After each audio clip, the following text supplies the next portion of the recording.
Are you feeling bored and miserable on your job, at work? Or are you feeling alive and energized and purposeful and looking forward to the day? No, I'm not on drugs. Think about it. It's alarming how the statistics say so many people, I've heard anywhere from 50% to 80% of people hate work, hate what they're doing. When I hear that, my heart goes out to you if you're one of those people.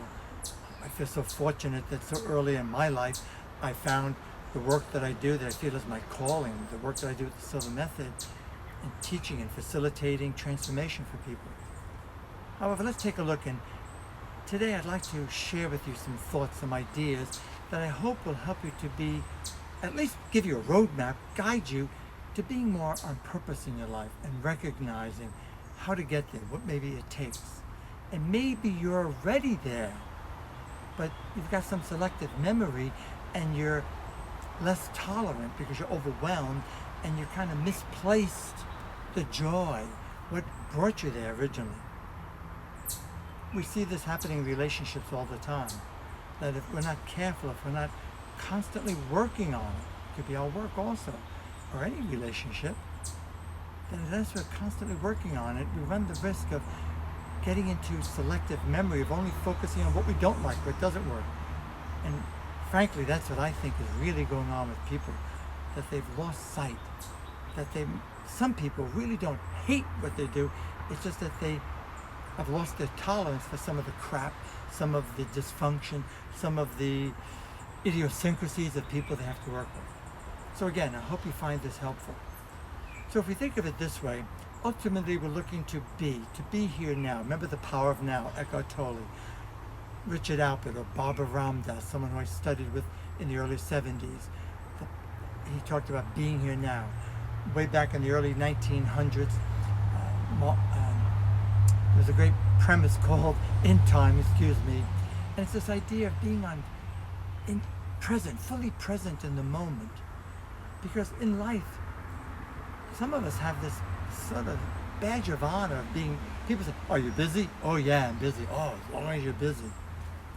Do we really want to just be busy, or do you want to be what? Ask, are you productively busy?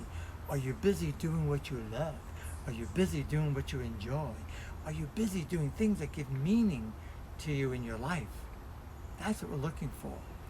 The challenge is we get so caught up in this social hypnosis that gets us wanting more, having things, doing things. We've all got to-do lists. I think what people need is a what not to do list. And we get caught up in not prioritizing or not being in alignment with our values. So the first step in being on purpose in your life is to make sure that our actions, our behaviors are consistent with our values. So who are the people in your life that if they're no longer available to you, you feel a loss? What are the opportunities? What are the things you can do in your life that if they're no longer available, you feel a loss? And that's a beginning step to move in that direction. However, let's go a little bit more. Let's build a little bit more into this and think. I want to offer you some questions. Ask yourself, think about your life, reflect on what you do. So ask yourself, do you love or at least like what you do? So in your work, in your job, do you like the activities? Do you find joy in them, or at least like them, what you have to do, what goes along with the work you do? If the answer is yes, all right. If the answer is no, well, then we need to make some shifts. Maybe if you're building a business, you need to delegate to people the things that you're not so good at, or maybe that you don't like to do, or make some shifts, some changes. Second question, do you like or love, perhaps, where you're at, the environment where you do your work, whether it be an indoor environment, an outdoor environment. And that environment could be the place where you work, the people in that place, the people you have to interact with, the customers, the clients. All of that is part of the environment. And if you follow the work of Dr. Bruce Lipton, or you study even a little bit, you know the environment has a tremendous impact on us. The environment that we're in most of the time affects our physiology, affects how we think, affects our state of being. So ideally your answer is a resounding yes. If no, For example, somebody who likes to be on the move, likes to be with people, interact, to be trapped in an office in a little cubicle 5 days, 6 days a week, 10 hours a day, it's not going to work. That's going to be miserable. And that will contribute to feeling miserable, feeling bored, dreading. Dreading what you do is a big, major obstacle to high performance, to productivity. That person might be better where they're moving, where they're on the go, where they're changing their environment, working with different people. Another question is, do you like or perhaps love who you're with, who you spend most of your time with? Again, it's all part of the environment. And what we're looking for is a yes. Think about that, reflect on that. And that can help you guide you. So let's look a little bit more. It's interesting when you think about being on purpose. There is so much talk about that today. In this space of personal development, there are increasing huge numbers of people who want to find meaning in their work, who want to make a difference, who want to influence, have a positive influence, positive impact on the world, on their family. I think that is fantastic, and we need more people like that more than ever before. However, we all don't have to be coaches. We all don't have to be trainers or teachers. It's about making a contribution. We're all part of, I've come to believe that we are on this planet to evolve. It is our primary mission. I've come to agree with Teilhard de Chardin and Wayne Dye, who used to talk about it, that we're spiritual beings having a physical experience. And I've been doing this work for nearly 50 years. I've been a practitioner of meditation for nearly 50 years and working on my spiritual life.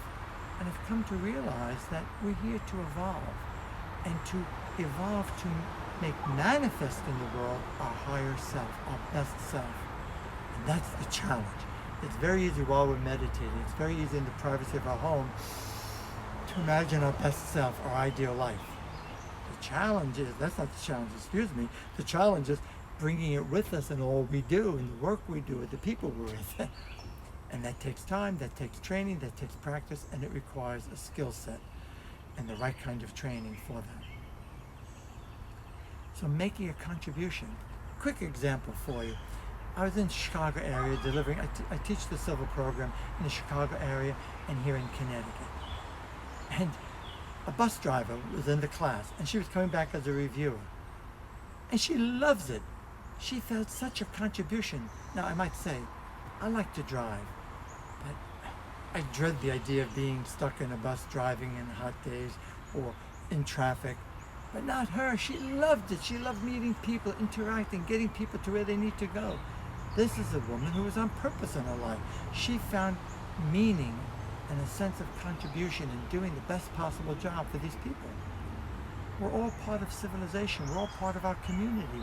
And everything serves a purpose. From people who drive buses, a very honorable thing to do, to people who serve us in restaurants, to people who teach us, coach us, do therapy, to people who fix our homes and take care of the plumbing. I mean, the list goes on and on and on. It all helps civilization to grow, to evolve, to truly get better and better. So I recommend to you, I'd like you to start thinking about that, because you might actually be playing a vital role in helping society, in helping the culture to move forward, in helping life be a little bit better for those you serve. So some of the questions you can ask is, and I recommend you do this while you're maybe listening to quiet, easy music, while you're taking a bath, while you're going for a walk, while you're meditating, to ask yourself some questions. What brings you joy? What are the things that you look forward to doing? What are the things, without thinking about a specific work, without thinking of a specific job or a specific career? First step, if you feel like you're off and you're not on purpose, is to ask questions. Well, where do you find joy? What brings you happiness? What do you look forward to doing? And of course, what skills do you have where you can really make a difference? And skills can always be acquired and developed. It's a matter of training, the right kind of training. And if you start following what's in your heart, what will get you up in the morning saying, yes, another day where you look forward to it? I know, I'll make it seem a little bit, I don't know, exaggerated. But no, I mean that. But at least not to get up saying, oh crap, another day, dreading it. To feel some joy. Yes, it's still work. Yes, you're using energy. Yes, you're going to need a rest. Yes, you need to take care of yourself. But at least where you feel a sense of purpose and contribution. Ask yourself these questions, reflect on it, and then as you open your eyes, write them down, journal it, and begin to then ask, how can I monetize this? How can I monetize the joy? How can I monetize the things I enjoy, I'm good at doing? And that will lead you into a career path where that you'll look forward to. My hope, my mission is I've been helping people to navigate life with grace and ease and to get into a flow state, to learn to develop and trust their intuition. I do it through the Silva Method. My name is Ken Coscia. I'm the lead instructor and the international training director for them.